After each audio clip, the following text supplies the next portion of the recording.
41 years ago at Royal Birkdale, not just one, but two future greats wrote the first chapter of their Open careers. One of them famously finishing joint second. He's got to get that birdie if he's going to tie with Jack Nicklaus, and what a difficult little shot he's got. He's got to chip it between those bunkers with the flag only 6 or 7 yards on the green the other side. And the cheeky lad, he's run it through the middle and played an absolute gem of a stroke.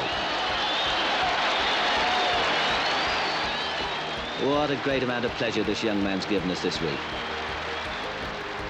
3 months Sevies junior, Nick Faldo made his Open debut at Birkdale in that championship, finishing joint 28th. And last week, Faldo was back at the course, taking a trip down memory lane and celebrating his 60th birthday with a very apt cake. One more question. It's all about timing. Birkdale was the start of my Opens. I turned pro in April, and I started playing the French Open in June was my first. So wow, I've only been playing pro golf for like 2 months, and so this was my first Open. So that was very great, wasn't it? And it was a dusty one. That was the one we used to come back and we'd have dirt up to our knees, and the first green was on fire because it was so dry that year. And I played decent. I finished in the mid-30s or something like that. And then came back in '83, and that was part of my learning curve. I studied 6.6 and shot a 68. It was probably the best 68 ever shot at an Open. 68. So what? Boring.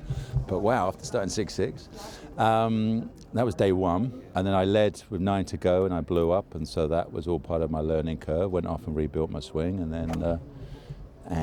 Hopefully we all know the rest from 87, 90 and 92. So here I am now. Now I'm 60 years old. And so it's 30 years on from Muirfield, 87. That's really special. It's kind of nice. I mean, 30 years is okay. Then when you say it's half your life ago, it's not okay. I'm like, oh, ouch.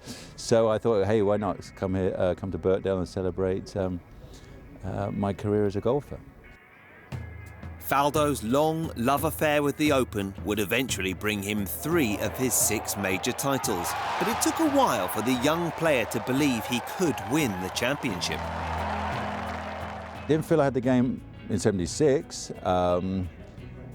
78, I felt it. I finished 4 back to Jack, winning at St Andrews, and I left St Andrews just saying quietly to myself, I can win the Open. I know I'm going to win the Open one day. And obviously that then took 9 years later and all that you go through to make it happen. So it was a little later before I got that feeling. And but I remember '83. It's funny when you're leading, and then, which was funny because I felt it today when I went to the range. I haven't been to that practice ground, for moons. And it was really nice to walk onto there and think, I remember feeling, because you're so nervous before the round, obviously, and then they went out and you stand, finally get on, it's like a duck on water. When you finally get on your practice ground, clubs in your hand, and start hitting balls, then it feels good then. It gets rid of the nerves right there. This is what I do, this is how I do it, that feels all right. It was quite funny, I looked down the range and I had that funny little feeling again, which is quite nice that you can resurrect the old memories, isn't it? This is happy birthday, Nick. Welcome to the best decade for someone who knows, Sting. Oh, that's pretty good. Thank you very much. Faldo may have said his official farewell to playing at the Open at St Andrews 2 years ago, but he can't keep away from the game he still loves.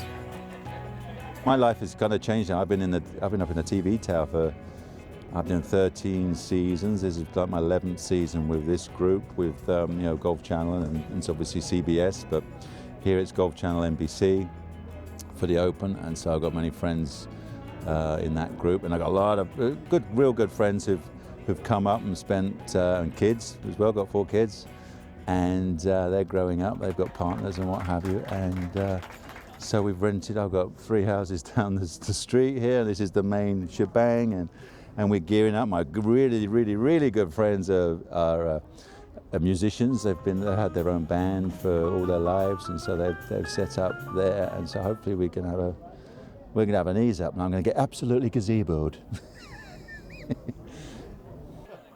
And why not? Happy birthday, Sir Nick.